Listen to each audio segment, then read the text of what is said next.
महापालिकेसाठी भाजपमधील उमेदवारी यादीवरून रस्सीखेच सुरू आहे। पक्षाच्या स्थानिक नेत्यांनी आपल्या समर्थकांसाठी प्रतिष्ठा पणाला लावली असल्याने भाजपची यादी रखडली आहे।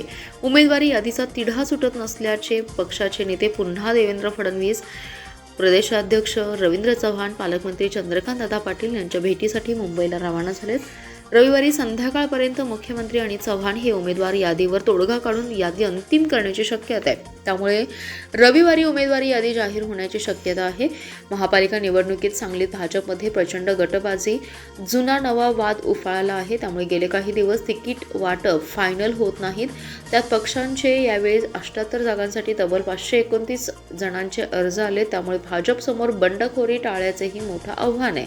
पालकमंत्री चंद्रकांत दादा पाटील यांनी पक्षांतर्गत गटबाजीवर तोडगा काढलाय। सर्व नेत्यात समन्वय करण्याचा प्रयत्न केलाय। त्यानंतर मुख्यमंत्र्यांसमोरही पक्षातील स्थानिक नेत्यातील गटबाजी दिसून आली। त्यानंतर हे नेते पुन्हा सांगलीत आले।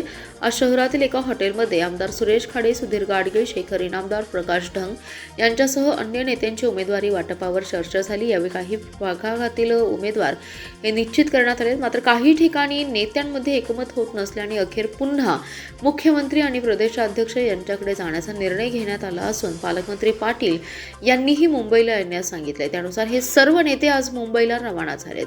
रविवारी मुख्यमंत्री, पालकमंत्री आणि प्रदेशाध्यक्ष यांच्याशी चर्चा होणार आहे। त्यानंतर भाजपची यादी अंतिम होण्याची शक्यता आहे।